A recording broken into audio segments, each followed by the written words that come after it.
12월 23일 화요일 매일 성경 묵상을 시작합니다. 오늘 함께 나눌 말씀은 미가서 2장 1절에서 13절입니다. 미가서 2장 1절에서 13절 말씀을 제가 봉독합니다. 그들이 침상에서 죄를 꾀하며 악을 꾸미고 날이 밝으면 그 손에 힘이 있으므로 그것을 행하는 자는 화 있을진저 밭들을 탐하여 빼앗고 집들을 탐하여 차지하니 그들이 남자와 그의 집과 사람과 그의 산업을 강탈하도다. 그러므로 여호와의 말씀에 내가 이 족속에게 재앙을 계획하나니 너희의 목이 이에서 벗어나지 못할 것이요 또한 교만하게 다니지 못할 것이라. 이는 재앙의 때임이라 하셨느니라. 그때 너희를 조롱하는 시를 지으며 슬픈 노래를 불러 이르기를 우리가 온전히 망하게 되었도다. 그가 내 백성의 산업을 옮겨 내게서 떠나게 하시며 우리 밭을 나누어 패역자에게 주시는도다 하리니 그러므로 여호와의 회중에서 분깃에 줄을 댈 자가 너희 중에 하나도 없으리라. 그들이 말하기를 너희는 예언하지 말라. 이것은 예언할 것이 아니거늘 욕하는 말을 그치지 아니한다 하는도다. 너희 야곱의 족속아 어찌 이르기를 여호와의 영이 성급하시다 하겠느냐. 그의 행위가 이러하시다 하겠느냐. 나의 말이 정직하게 행하는 자에게 유익하지 아니하냐. 근래에 내 백성이 원수같이 일어나서 전쟁을 피하여 평안히 지나가는 자들의 의복에서 겉옷을 벗기며 내 백성의 부녀들을 그들의 즐거운 집에서 쫓아내고 그들의 어린 자녀에게서 나의 영광을 영원히 빼앗는도다. 이것은 너희가 쉴 곳이 아니니 일어나 떠날지어다. 이는 그것이 이미 더러워졌음이니라. 그런즉 반드시 멸하리니 그 멸망이 크리라. 사람이 만일 허망하게 행하며 거짓말로 이르기를 내가 포도주와 독주에 대하여 내게 예언하리라 할 것 같으면 그 사람이 이 백성의 선지자가 되리로다. 야곱아 내가 반드시 너희 무리를 다 모으며 내가 반드시 이스라엘의 남은 자를 모으고 그들을 한 처소에 두기를 보스라의 양떼같이 하며 초장의 양떼같이 하리니 사람들이 크게 떠들 것이며 길을 여는 자가 그들 앞에 올라가고 그들은 길을 열어 성문에 이르러서는 그리로 나갈 것이며 그들의 왕이 앞서가며 여호와께서는 선두로 가시리라. 아멘. 오늘 본문 2장 1절과 2절을 보면 당시 사마리아와 예루살렘에 있는 소위 지도층 인사들, 정치 권력과 종교 권력을 가진 자들의 타락과 온갖 죄악이 고발되고 있습니다. 이들은 시간만 나면 죄를 꾀하고 악을 꾸밉니다. 이들은 침상에서도 어떻게 하면 더 많이 빼앗고 더 많이 차지할 수 있을까를 고민합니다. 그러고는 날이 밝으면 악한 꾀를 꾸민 것을 그대로 실행합니다. 권력을 이용하여 자신들이 가진 힘을 이용하여 가난하고 약한 백성들을 수탈합니다. 밭을 빼앗고 집을 빼앗고 사람을 강탈하고 재물을 강탈합니다. 흡사 강도의 소굴이나 마찬가지 상태가 전개되고 있습니다. 여러분 이게 미가 선지자가 활동하던 당시 사마리아와 예루살렘에서 자행되던 일들입니다. 고아와 과부와 나그네 같은 사회적 약자들을 돌아보고 공의와 정의가 강물같이 흐르도록 하라는 하나님의 말씀은 철저히 무시당한 채 그저 강한 자가 약한 자를 짓밟는 약육강식의 논리가 지배하고 있었습니다. 그렇다면 지금 우리가 사는 이 시대는 그렇지 않을까요? 솔직히 현재 우리나라의 현실도 이때와 크게 다르지 않다고 봅니다. 우리가 다 알 수는 없지만 권력을 이용한 온갖 부정부패, 탈선, 왜곡, 불의로 가득한 사람들이 여전히 많다는 겁니다. 이렇게 지도층이 타락하면 어떻게 사회가 건강하게 설 수 있겠습니까? 이게 나라냐라고 자주 섞인 비아냥 되는 것이 한때 유행이지 않았습니까?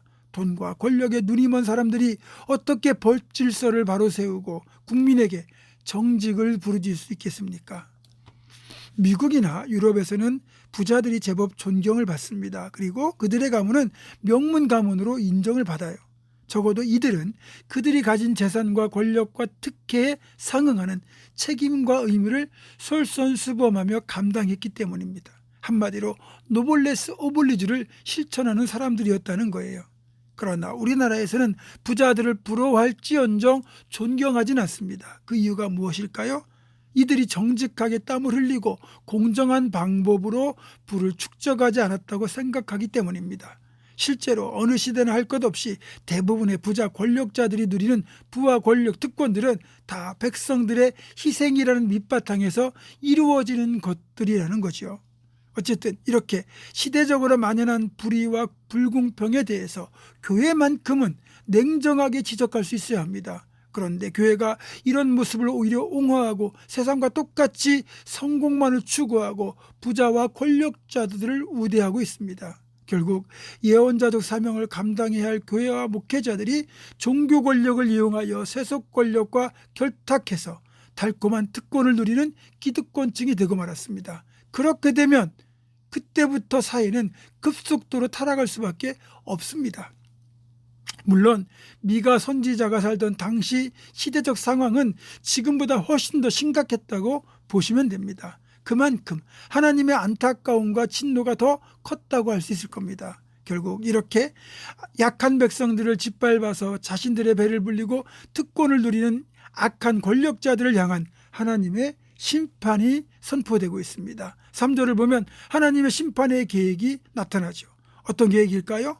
이 족속에게 재앙을 내리는 계획이라는 겁니다. 하나님께서 재앙을 내리시면 누가 견뎌낼 수 있겠습니까? 또 얼마나 끔찍한 일들이 일어나겠습니까? 이렇게 되면 안 되잖아요.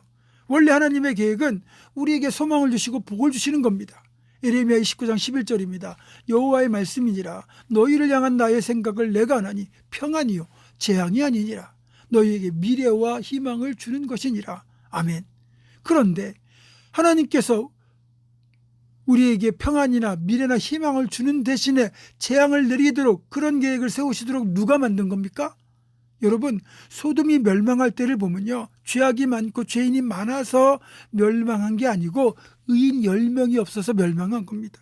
이스라엘이나 유다나 또 지금 우리가 살고 있는 이 시대는 할 것 없이 하나님이 찾으시는 그 애통하는 마음을 가진 그 의인 한 사람이 필요한 때입니다. 다른 교회 다른 사람 이야기할 거 없습니다. 우리 한 사람이 바르게 말씀 위에 행하고 우리 교회가 그런 교회로 세워져 간다면 그래도 희망은 있습니다.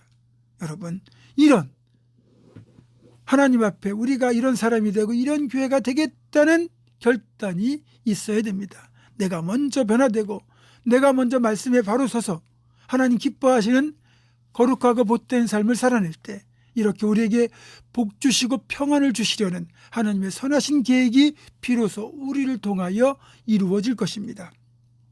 사랑하는 성도 여러분, 하나님의 계획이 재앙의 계획이 아니라 소망의 계획이 되도록 우리가 그렇게 하나님의 사람이 되어 살아갈 수 있기를 주님의 이름으로 축원합니다. 기도하겠습니다.